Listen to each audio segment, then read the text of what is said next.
ನಮಸ್ಕಾರ ವೀಕ್ಷಕರೇ. ಎಲೆಕ್ಷನ್ ಎದುರು ನೋಡ್ತಾ ಇರೋ ತಮಿಳುನಾಡಿನಿಂದ ಸ್ಫೋಟಕ ಸುದ್ದಿಯೊಂದು ಬರ್ತಾ ಇದೆ.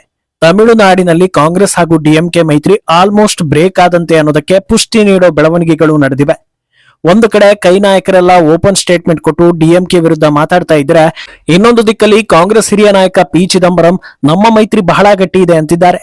ಆದ್ರೆ ಅವರ ಪುತ್ರ ಡಿಎಂಕೆ ವಿರುದ್ಧ ಕಿಡಿಕಾರ್ತಾ ಇರೋದನ್ನ ನೋಡಿದ್ರೆ ಈ ಬಿರುಕಿನ ರಾಜಕೀಯ ಹೇಗಿದೆ ಅನ್ನೋ ಅಂಶಗಳು ಚರ್ಚೆ ಆಗ್ತಾ ಇದೆ. ತಮಿಳುನಾಡಲ್ಲಿ ವಲಸಿಗರ ಮೇಲೆ ಆಗ್ತಾ ಇರೋ ಹಲ್ಲೆ ಸಂಬಂಧ ಎಲ್ಲಾ ವಿಪಕ್ಷಗಳು ಡಿಎಂಕೆ ವಿರುದ್ಧ ಹರಿಹಾಯ್ತಾ ಇವೆ. ಈಗ ತಮಿಳುನಾಡಲ್ಲಿ ತೃತೀಯ ರಂಗದ ಛಾಯೆ ದೊಡ್ಡ ಮಟ್ಟದಲ್ಲಿದ್ದು, ಎಲೆಕ್ಷನ್ ಹೊತ್ತಲ್ಲಿ ರಾಜಕೀಯ ಬದಲಾವಣೆ ಆಯ್ತು ಅಂದ್ರೆ ಅದರ ಪರಿಣಾಮ ಹೇಗಿರ್ಬೋದು, ಕಾಂಗ್ರೆಸ್ಗೆ ಇದರಿಂದ ಎಫೆಕ್ಟ್ ಏನು ಅನ್ನೋ ಚರ್ಚೆಗಳು ಕೂಡ ನಡೆದಿವೆ. ಇದೆಲ್ಲವನ್ನ ಒನ್ ಬೈ ಒನ್ ವಿವರಿಸ್ತಾ ಹೋಗ್ತೀವಿ. ಈ ವಿಡಿಯೋವನ್ನ ತಪ್ಪದೆ ಕೊನೆ ತನಕ ನೋಡಿ. ಅದಕ್ಕೂ ಮುನ್ನ ಮೀಡಿಯಾ ಮಾನ್ಸ್ಟರ್ ಚಾನಲ್ ಅನ್ನ ತಪ್ಪದೆ ಸಬ್ಸ್ಕ್ರೈಬ್ ಮಾಡಿ. ಎಸ್, ಈ ಬಾರಿ ತಮಿಳುನಾಡು ಎಲೆಕ್ಷನ್ ತೀವ್ರ ಕುತೂಹಲ ಮೂಡಿಸ್ತಾ ಇರೋದಕ್ಕೆ ಸಾಕಷ್ಟು ಕಾರಣಗಳಿವೆ. ಒಂದು, ಆಡಳಿತದಲ್ಲಿರೋ ಡಿಎಂಕೆ ವಿರುದ್ಧ ವಿರೋಧಿ ಅಲೆ ಇದೆ.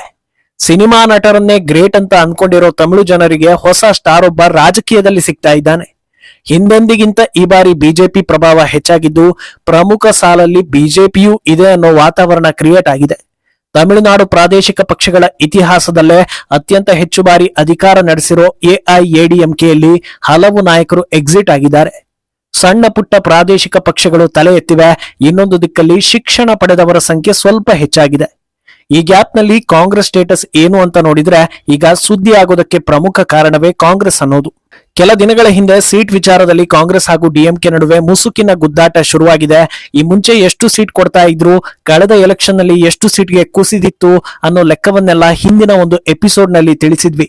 ಅದರ ಬೆನ್ನಲ್ಲೇ ಈಗ ತಮಿಳುನಾಡಿನಲ್ಲಿ ಹೆಚ್ಚಾಗ್ತಾ ಇರೋ ಡ್ರಗ್ಸ್ ವಿಚಾರ ಸಂಬಂಧ ಕಾಂಗ್ರೆಸ್ ನಾಯಕರು ಡಿಎಂಕೆ ವಿರುದ್ಧ ಆಕ್ರೋಶವನ್ನ ಹೊರ ಹಾಕ್ತಾ ಇದ್ದಾರೆ. ಸದನದ ಒಳಗೆ ಕೈ ನಾಯಕರೊಬ್ಬರು ಡ್ರಗ್ಸ್ ತಡೆಗಟ್ಟುವಲ್ಲಿ ಸರ್ಕಾರ ಸೋತಿದೆ ಅನ್ನೋದನ್ನ ಹೇಳಿದ್ದಾರೆ. ಅದರಲ್ಲೂ ಹೊರ ರಾಜ್ಯಗಳಿಂದ ಕೆಲಸಕ್ಕೆ ಬಂದವರ ಮೇಲೆ ಪದೇ ಪದೇ ಹಲ್ಲೆ ಆಗ್ತಾ ಇರೋದಕ್ಕೆ ದೇಶಾದ್ಯಂತ ಆಕ್ರೋಶ ವ್ಯಕ್ತವಾಗ್ತಾ ಇದೆ. ಕಳೆದ ಒಂದು ವಾರದ ಒಳಗೆ ಇಂಥ 3-4 ಪ್ರಕರಣ ನಡೆದಿವೆ. ಇದನ್ನ ವಿರೋಧಿಸೋದಕ್ಕೆ ಒಂದೊಂದೇ ಪಕ್ಷಗಳು ದನಿ ಏರಿಸ್ತಾ ಇದ್ದಾರೆ. ಈಗ ಮಿತ್ರ ಕಾಂಗ್ರೆಸ್ ಕೂಡ ದನಿ ಏರಿಸಿದೆ. ಕಾರ್ತಿ ಚಿದಂಬರಂ ಕೂಡ ಈ ಬಗ್ಗೆ ಮಾತನಾಡಿದ್ದು, ಯುವಕರಿಗೆ ಮಾದಕ ವಸ್ತುಗಳು ಸಲೀಸಾಗಿ ಸಿಗ್ತಾ ಇದೆ, ಅದಕ್ಕೆ ಇದೆಲ್ಲ ಅವಾಂತರ ಆಗ್ತಾ ಇರೋದು ಅಂತ ಹೇಳಿದ್ದಾರೆ. ಅಲ್ಲಿಗೆ ಇದು ಬ್ರೇಕಪ್ ಮುನ್ಸೂಚನೆ ಅನ್ನೋದು ಕಾಣಿಸ್ತಾ ಇದೆ. ಇಷ್ಟು ದಿನ ಒಗ್ಗಟ್ಟಾಗಿದ್ದವರು ಈಗ ತಿರುಗಿ ಬೀಳ್ತಾರೆ ಅಂದ್ರೆ ಅಚ್ಚರಿ ಆಗುತ್ತೆ. ಆದ್ರೆ ದೇಶದಲ್ಲಿ ಕುಗ್ಗುತ್ತಿರೋ ಕಾಂಗ್ರೆಸ್ ಮೈತ್ರಿ ಮುರಿಯೋ ಲೆವೆಲ್ಗೆ ಯೋಚಿಸ್ತಾ ಇದೆ ಅಂದ್ರೆ ಡಿಎಂಕೆಗೆ ಈ ಬಾರಿ ಕಷ್ಟ ಇರಬಹುದು ಅನ್ನೋ ಸಿಗ್ನಲ್ ಸಿಕ್ಕಿದೆಯಾ ಅನ್ನೋ ಪ್ರಶ್ನೆ ಕೂಡ ಹುಟ್ಟಿದೆ. ಡಿಎಂಕೆ 100ಕ್ಕೆ 100 ಗೆಲ್ಲುತ್ತೆ ಅನ್ನೋ ಹಾಗಿದ್ದಿದ್ರೆ ಕಾಂಗ್ರೆಸ್ ತುಟುಕ್ ಪಿಟುಕ್ ಅಂತ ಹೇಳ್ತಾ ಇರ್ಲಿಲ್ಲ. ಯಾಕಂದ್ರೆ ಗೆದ್ದವರ ಪಕ್ಷದಲ್ಲಿ ತಾವು ಇರ್ತೀವಲ್ಲ ಅಂತ ಸುಮ್ಮನಾಗ್ತಾ ಇತ್ತು. ಆದ್ರೆ ಒಂದೊಂದೇ ಡಿಮ್ಯಾಂಡ್, ಒಂದೊಂದೇ ಅಸಮಾಧಾನವನ್ನ ನೋಡ್ತಾ ಇದ್ರೆ ಸ್ಟಾಲಿನ್ಗೆ ಸಂಕಷ್ಟ ಇದೆ ಅನ್ನೋ ಚರ್ಚೆ ಆಗ್ತಾ ಇದೆ. ಅದರಲ್ಲೂ ಈ ಕಾನೂನು ಸುವ್ಯವಸ್ಥೆ ಹದಗೆಟ್ಟಿರೋದರ ಬಗ್ಗೆ ಜನರಿಗೆ ದೊಡ್ಡ ಮಟ್ಟದಲ್ಲಿ ಅಸಮಾಧಾನಗಳಿವೆ. ಈ ಅವಧಿಯಲ್ಲಿ ಹೆಣ್ಣು ಮಕ್ಕಳಿನ ಮೇಲೆ ದೌರ್ಜನ್ಯ ಸೇರಿದಂತೆ ಹಲವು ಟೈಪ್ ದೌರ್ಜನ್ಯಗಳು ತಮಿಳುನಾಡಿನಲ್ಲಿ ಆಗಿದೆ. ಈಗ ಎಲೆಕ್ಷನ್ ಟೈಮ್ ನಲ್ಲಿ ಮಾದಕ ವ್ಯಸನಿಗಳ ರಾಕ್ಷಸ ಕೃತ್ಯ ನೋಡಿ ಡಿಎಂಕೆಯಿಂದ ಕಾಂಗ್ರೆಸ್ ದೂರ ಸರಿತಾ ಇದ್ದಾರಾ ಅನ್ನೋ ಪ್ರಶ್ನೆ ಹುಟ್ಟಿದೆ. ಇಂಟ್ರೆಸ್ಟಿಂಗ್ ವಿಷಯ ಏನಂದ್ರೆ, ಈ ಬಾರಿ ಟಿವಿಕೆ ವಿಜಯ್ ಕೂಡ ಡಿಎಂಕೆ ವಿರುದ್ಧ ತಿರುಗಿ ಬಿದ್ದಿರೋದು.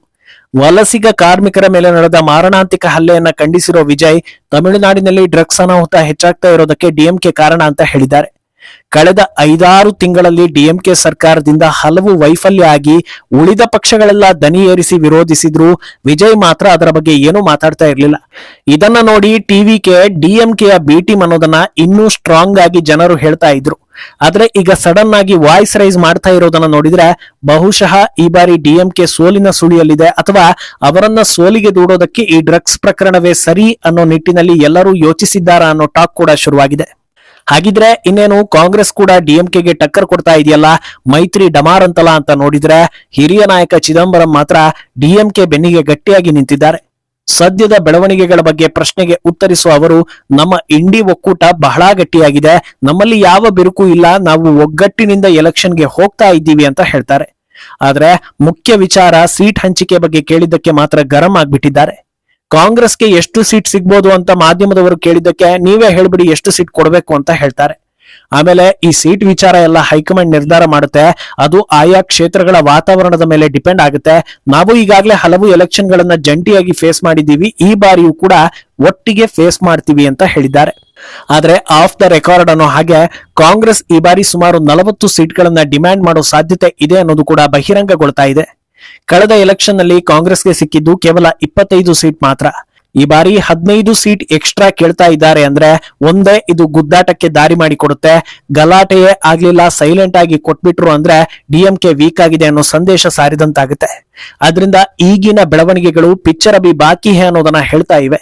ಅಂದಹಾಗೆ ಕಾಂಗ್ರೆಸ್ ಆಪ್ಷನ್ ಬಿ ಅನ್ನೋ ಹಾಗೆ ಟಿವಿಕೆ ಜೊತೆಗೆ ಕೈ ಜೋಡಿಸುವ ಸಾಧ್ಯತೆ ಇರೋ ಬಗ್ಗೆ ಕೂಡ ಟಾಕ್ ಇದೆ. ಆದ್ರಿಂದ ನೀವು ಸೀಟ್ ಕೊಡದೇ ಇದ್ರೆ ಆ ಕಡೆಗೆ ಜಂಪ್ ಮಾಡ್ತೀವಿ ಅನ್ನೋದನ್ನ ಪರೋಕ್ಷವಾಗಿ ಹೇಳಿದಂತಿದೆ. ಏನೋ ವಿಜಯ್ ಬಗ್ಗೆಯೂ ಮಾತನಾಡಿರೋ ಚಿದಂಬರಂ, ವಿಜಯ್ ಎಲೆಕ್ಷನ್ಗೆ ಬರ್ತಾ ಇದ್ದಾರೆ ಅಂದ್ರೆ ಆಲ್ ದ ಬೆಸ್ಟ್ ಹೇಳ್ತೀನಿ, ಆದ್ರೆ ಅವರು ಗೆಲ್ಲೋದಿಲ್ಲ ಅನ್ನೋದನ್ನ ಕೂಡ ಓಪನ್ ಆಗಿ ಹೇಳಿದ್ದಾರೆ. ಅಂದಹಾಗೆ ಒಂದೇ ಪಕ್ಷದಲ್ಲಿ ಒಬ್ಬರು ಎಲ್ಲಾ ಸರಿ ಇದೆ ಅನ್ನೋದು, ಇನ್ನೊಬ್ಬರು ವಿರೋಧ ಮಾಡೋದು, ಇದು ಕೂಡ ಒಂದು ರಾಜಕೀಯ ತಂತ್ರ. ವಿರೋಧಿಸಿದಂಗೂ ಆಗ್ಬೇಕು, ಎಲ್ಲಾ ಸರಿ ಇದೆ ಅಂತ ಹೇಳಿದಂಗೂ ಆಗ್ಬೇಕು ಅನ್ನೋ ರೀತಿ ಕಾಂಗ್ರೆಸ್ ಮಾಡ್ತಿದೆ ಅನ್ನೋದು ಕೂಡ ಜನರ ಅಭಿಪ್ರಾಯವೇ. ಆದ್ರೆ ಕಾಂಗ್ರೆಸ್ನ ಈ ನಡೆಯನ್ನ ಕೇವಲ ತಮಿಳುನಾಡಿಗೆ ಸೀಮಿತಗೊಳಿಸದೆ ಉಳಿದ ರಾಜ್ಯಗಳ ಬೆಳವಣಿಗೆಗೂ ಕೂಡ ತಾಳೆ ಹಾಕಲಾಗ್ತಾ ಇದೆ. ಬಿಹಾರದಲ್ಲಿ ಸೀಟ್ ವಿಚಾರಕ್ಕೆ ಕಾಂಗ್ರೆಸ್ ಹಾಗೂ ಆರ್ಜೆಡಿ ನಡುವೆ ಗುದ್ದಾಟ ಆಯಿತು. ಮೈತ್ರಿ ಧರ್ಮವನ್ನ ಗಾಳಿಗೆ ತೂರಿ ಒಂದೇ ಕ್ಷೇತ್ರದಲ್ಲಿ ಮಿತ್ರ ಅಭ್ಯರ್ಥಿಗಳೇ ನಿಂತರು. ಕೊನೆಗೆ ಹೀನಾಯವಾಗಿ ಒಕ್ಕೂಟಕ್ಕೆ ಸೋಲಾಯಿತು. ಬಂಗಾಳದಲ್ಲಿ ಕಾಂಗ್ರೆಸ್ ಹಾಗೂ ತೃಣಮೂಲ ಕಾಂಗ್ರೆಸ್ ಮೈತ್ರಿಗೆ ಈಗಾಗಲೇ ಭಂಗ ಬಂದಿದೆ. ಅದು ಸರಿಯಾಗೋ ಸಾಧ್ಯತೆ ಕೂಡ ಕಮ್ಮಿ ಇದೆ. ಈಗ ಡಿಎಂಕೆಯಿಂದ ದೂರ ಆದರೆ ಕಾಂಗ್ರೆಸ್ ಹೊರತುಪಡಿಸಿ ಪ್ರತ್ಯೇಕ ಇಂಡಿ ಒಕ್ಕೂಟ ರಚನೆ ಆಲ್ಮೋಸ್ಟ್ ಫೈನಲ್ ಆದಂತಾಗುತ್ತೆ. ಅಂದಹಾಗೆ ತಮಿಳುನಾಡಿನ ಇತಿಹಾಸದಲ್ಲೇ 1967ರ ನಂತರ ಪ್ರಾದೇಶಿಕ ಪಕ್ಷಗಳು ಮಾತ್ರ ಮುನ್ನೆಲೆಯಲ್ಲಿವೆ. ಅದು ಡಿಎಂಕೆ ಹಾಗೂ ಎಐಎಡಿಎಂಕೆ. ಅದನ್ನ ಹೊರತುಪಡಿಸಿ ಇದುವರೆಗೆ ಯಾರೂ ಕೂಡ ಗೆದ್ದಿಲ್ಲ ಅನ್ನೋದು ಗೊತ್ತಿರೋದೆ. ಆದ್ರೆ ಈ ಬಾರಿ ಮೊದಲ ಬಾರಿಗೆ ತಮಿಳುನಾಡಿನಲ್ಲಿ ಅತಂತ್ರ ಪರಿಸ್ಥಿತಿ ಉಂಟಾಗಬಹುದಾ ಅನ್ನೋ ಚರ್ಚೆ ಕೂಡ ನಡೀತಾ ಇದೆ. ಯಾಕಂದ್ರೆ ವಿಜಯ್ ಪಕ್ಷ ಅವರು ಯೋಚಿಸಿರೋ ರೀತಿಯಲ್ಲಿ ಪೂರ್ಣ ಬಹುಮತ ತಗೊಂಡು ಸಿಎಂ ಆಗೋದು ಕನಸಿನ ಮಾತೇ ಇರಬಹುದು. ಆದ್ರೆ ಖಂಡಿತ ಒಂದಷ್ಟು ಸೀಟ್ಗಳನ್ನ ಬಾಚಿಕೊಳ್ಳೋ ಎಲ್ಲಾ ಲಕ್ಷಣಗಳು ಕಾಣಿಸ್ತಾ ಇದೆ. ಅನುಭವಿ ಹಾಗೂ ಪ್ರಭಾವಿ ನಾಯಕರೆಲ್ಲ ಟಿವಿಕೆ ಕಡೆಗೆ ಹೋಗ್ತಾ ಇರೋದನ್ನ ನೋಡಿದ್ರೆ ಮೊದಲ ಅಟೆಂಪ್ಟ್ ನಲ್ಲಿ ವಿಜಯ್ಗೆ ಮುಖಭಂಗ ಆಗೋದಿಲ್ವೇನೋ ಅನ್ನಿಸ್ತಾ ಇದೆ. ಆದ್ರೆ ಈಗ ವೋಟ್ ಸ್ಪ್ಲಿಟ್ ಆಗೋದು ಕೂಡ ಡಿಎಂಕೆ ಹಾಗೂ ಟಿವಿಕೆ ಮಧ್ಯದಲ್ಲೇ. ಇವರಿಬ್ಬರಲ್ಲಿ ವೋಟ್ ಸ್ಪ್ಲಿಟ್ ಆಗಿ ಅತ್ತ ಎನ್ಡಿಎ ಒಕ್ಕೂಟಕ್ಕೆ ನಿಗದಿತ ವೋಟ್ಗಳು ಬಂದು ಅವರು ಒಂದಷ್ಟು ಸೀಟನ್ನ ಪಡೆದ್ರೆ ಹೊಸ ಕನ್ಫ್ಯೂಷನ್ ಶುರುವಾಗುತ್ತೆ. ಆಗ ಕಿಂಗ್ ಮೇಕರ್ ಆಗೋದು ಯಾರಪ್ಪ ಅಂದ್ರೆ ಇದೇ ಜೋಸೆಫ್ ವಿಜಯ್. ಆ ಹೊತ್ತಲ್ಲಿ ಸಿಎಂ ಸೀಟ್ ಕೇಳಿದ್ರು ಕೊಡ್ಲೇಬೇಕು. ಇದರ ನಿರೀಕ್ಷೆಯಲ್ಲೇ ವಿಜಯ್ ಇದ್ದಾರಾ ಅನ್ನೋ ಚರ್ಚೆ ಕೂಡ ನಡೆದಿದೆ.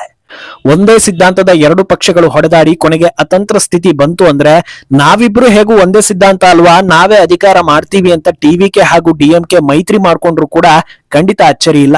ಆದ್ರಿಂದ ತಮಿಳುನಾಡು ಚುನಾವಣಾ ಅಖಾಡ ಕುತೂಹಲದ ಗೂಡಾಗಿದೆ. ಮುಂದೇನಾಗುತ್ತೆ ಅನ್ನೋದನ್ನ ಕಾದು ನೋಡ್ಬೇಕು.